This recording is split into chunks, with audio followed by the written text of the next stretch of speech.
where the private sector for 3 years or 5 years can help in specific ways in putting together the systems again. Again, whatever system it is, can be health, can be education, can be water, whatever. We have these lease contracts, okay? It can be used for 10 to 20 years, for instance, to operate assets, to operate distribution networks, to operate hospitals, whatever. Here we don't do, the private sector does not do the investment. It's the public sector that does the investment. But when it's a complex asset, it gives the key to the one that understands it better, okay? We have design, finance, build, operate, transfer. This is very good to build dams or water treatment plants or bridges, okay? You give everything to the private sector, okay? He designs, he finances, he builds the bridge or the water treatment plant or the school, and then the public sector pays per cubic meter or pays the tool or whatever. You have joint ownership when you have like 51, 49% capital share on a company, and you have concessions. So over here we have more public, okay, more investment from the public side, less contractual period, and when we move to there we have more private, more delegation, more responsibilities passed to the private side, okay? On the two corners, they are not actually PPPs. One is services, the other is privatization. This is not a partnership. A partnership means sharing responsibility, risks, profits, losses, okay? Privatization is a deal, okay? Someone wants to sell something, he sells. If he finds a buyer, for instance, my car, okay, we have a deal, we shake hands. Give me the dollars, I'll give you the car. So, what we can see here is the responsibilities on a contract, a PPP contract, the main responsibilities. And what we see here is the spectrum of PPPs.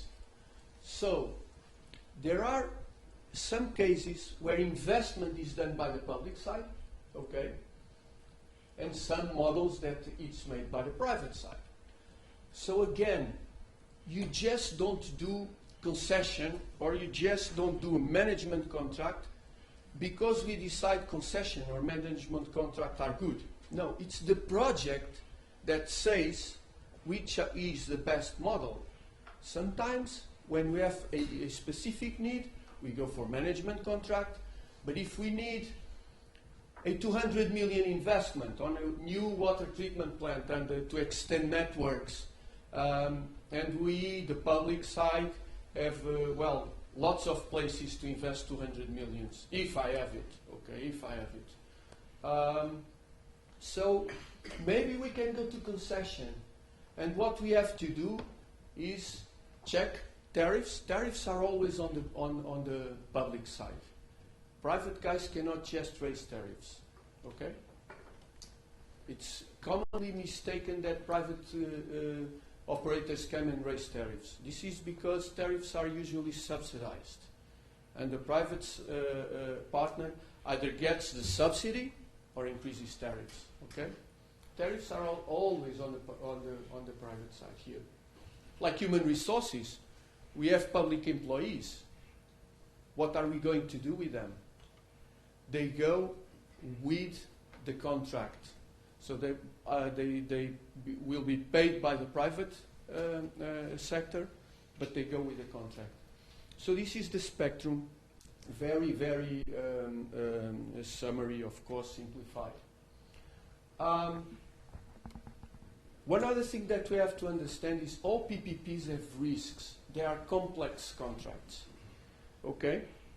And for many, many years, lawyers, economists, engineers are figuring out how to cover these risks. Suppose now I'm the private guy.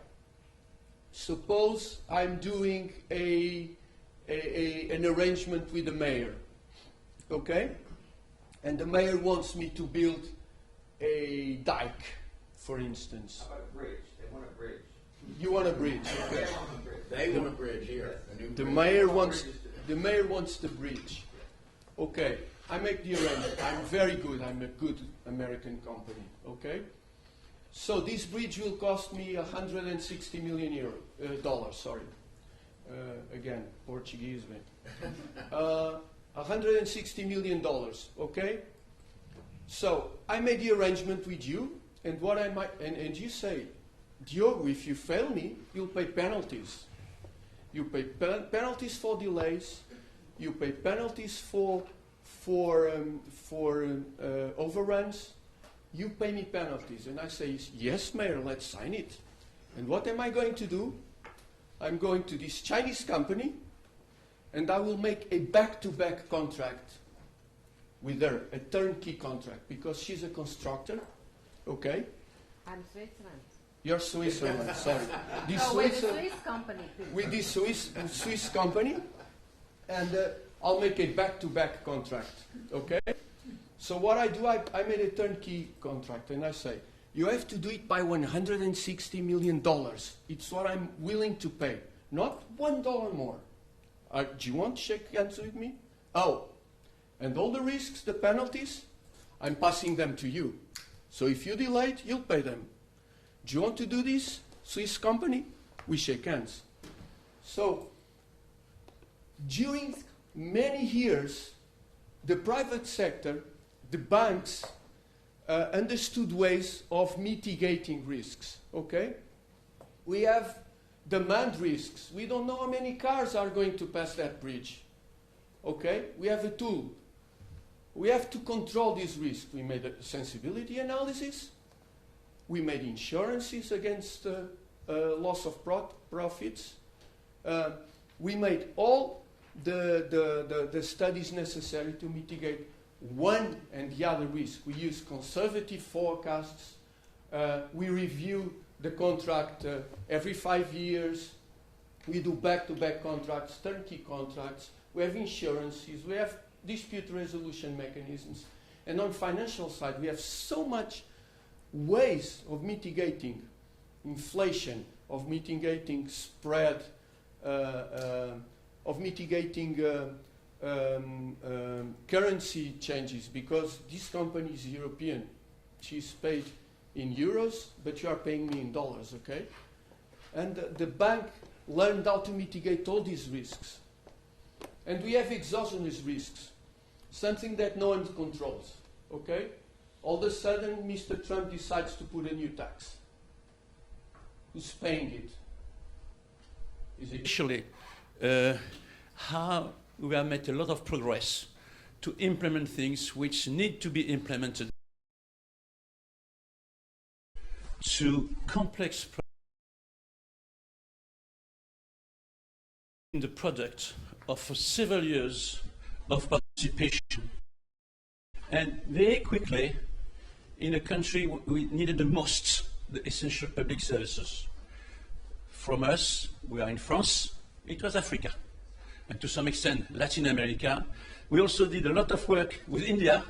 You remember, we put together the Indian infrastructure report, and then we have Indo-French initiative on P3, which ended up with extremely interesting conclusion, which permitted to both parties to understand better how to develop sustainable projects, because what we are trying to speak this morning is what is a sustainable project, since we all know that currently there are a lot of criticism on P3.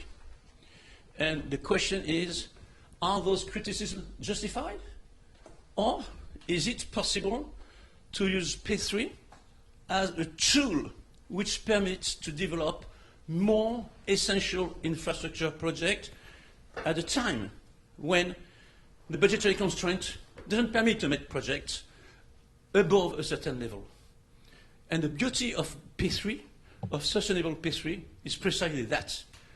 When a city, when a country, when a region cannot afford to make a project in a traditional way, then he has to consider whether or not there is a chance that P3 could make this extra project in such a way that it is at no cost or hardly no cost to the existing and future public budget, and at the same time having a project developed in time, by definition within budget, putting all the necessary work to be done in terms of engineering, in terms of construction, in terms of financing, in terms of recovering from the public to the private sector. Around the world, some countries, some group of countries consider it is possible. Other group of countries so far were considering it was impossible. What is interesting is to do a little bit of history. This country, the US, developed many P3 at the origin. Water, canal, power, railway. That was just all P3, financed by the private sector, investing, recovering from the users, sometimes good projects, sometimes bad projects. And then afterward, P3 were forgotten in the world. And entirely because of the uncertainty after the First World War. P3 need certainty.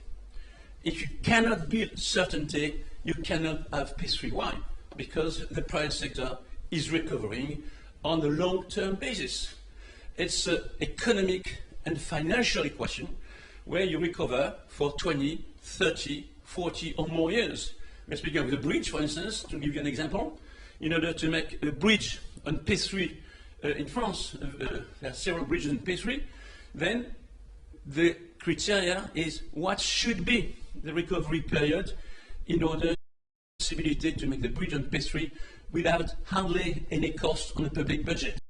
Depending on the bridge, then it will be 30 years, it may be 40 years, and the nicest bridge in France, the largest one, Viaduc de Millau, is for 75 years.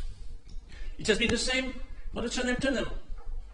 What should be the length of the concession period of the Channel Tunnel for the recovery for the private sector? Then, to start with, about 40, 50, then renegotiation, and we arrive to 60, 70. So P3 is just something which is a situation which could help a lot in planning extra infrastructure service project. For us, P3 is linked to the fact that it is economic viability, that you can recover the investment, make a reasonable profit, not a speculative profit, and that profit, and that will permit everyone to be happy. So that's why when we call to speak of P3, we need to now see what is the situation around the world. There has been, for a long time, concession type P3, i.e. recovering entirely or mostly from users' fee in the civil law country with Napoleonic origin. So that's why France, that was Africa, Latin America, and that developed for many years, and it is still there. It is still there. And then a new type of P3 came when in the UK they found out that they didn't have sufficient money for the public infrastructure, for public services, and Margaret Thatcher said, okay, and do PFI. So then the UK type of immediately while you have the money in your budget, you pay over the years. Practical consequences are that by doing that kind of P3, which is very legitimate in some situation, then you are pledging the future taxpayer money for 10, 20, 30, 40 years. So then, quickly, there's been everybody that this kind of P3 could be justified, whether there are sufficient positive externalities, etc., when it could raise future taxes, etc., but the limit remains the tax budget of the future tax budget and pledging future tax budget. To which extent you can pledge a future tax budget. A lot of analysis have been made on this, and inter alia, the IMF has set up the limits, and that's why the UK has more or less stopped this kind of P3 because they went too far in pledging the future tax budget. This is more or less the same situation currently, as you may know, in Canada. We went very, very far, and what are we doing for our children? So can we go that far? And we have the same situation in France, where they wanted to develop, in addition to traditional concession PPP from users fee, P3, and there has been a limit. So now, that's why P3 are criticized, rightly, because unless you know what you are speaking about, unless you define P3, and then you select the P3 which are resilient, and we are arriving exactly to our topic of today, unless we get to find out what is a resilient P3 now, and for kids, and for the future, then we have a problem, and you have a lot of criticism. Even in the UN, there has been criticism by some NGOs on what Geoffrey was doing. Although what Geoffrey was doing was absolutely perfect, precisely. They boycotted my meetings and even put some demonstrators outside the door. And again, I didn't know what NGO meant before I got involved with the UN. Non-governmental organizations like the World Bank, International Monetary Fund. We have to talk with them, David. This is not these are not people, these are just, we have to talk with them. They're the most well-organized body within the UN system, and we have to deal with them in a serious, consultative way. That's a sine qua non, and when you're building bridges, my goodness, you're going to have to do that. Yes. Sorry, it was just a side note, but I should have rather quoted the UK Treasury report on P3 in the UK, which has been extremely critical on some kind of P3. I should have quoted the French Cour des Comptes, their estimated body criticism about some kind of P3, not all. The problem is that for the press, when some kind of P3 with example are criticized, it means that you have just to dig out everything. Now, that's exactly not what we think, and the rationale for us to be here, and the rationale of the activity of our center, which is policies, laws, and institutions, is to progressively identify all the ingredients which will permit to develop sustainable P3 with a very limited impact on existing and future tax budget, which project developed on time and within the budget where the project is resilient. What means resilient project in what we're speaking about? It means essentially a project which is based on a contract. P3 eventually is no more than a contract. So we have to find out how to draft a resilient contract, which means a contract which can take care of many things that we know today will be unknown. Many things will take place in 5 years, 10 years, 15 years' time. How can we design a contract which at the same time is sustainable for 30 years, for instance? Every stakeholder happy with the contract, not only the two parties, but also the lenders, and more to the point, the people. And that is what we are working upon with the Center of Excellence. Where are we? We are now in a situation where we have identified most of the core issue which prevents to develop this kind of P3 nearly everywhere around the world. And we find out that the issues are very similar for each kind of P3, irrespective of countries and sectors. So the first thing, as Diego, you mentioned, so I don't need to repeat what you did, it was absolutely excellent. The first thing is to find out whether a particular project can be developed in some kind of P3. And I will limit myself to projects which can be developed in P3 with recovery entirely or mostly from users' fees, which means P3 for essential public services. You must start by a very good system of planning and prioritization.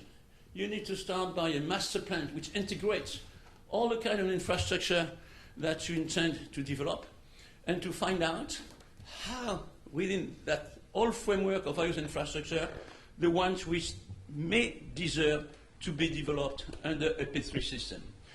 If you start having the idea, oh, it might be possible, immediately you must go further and analyze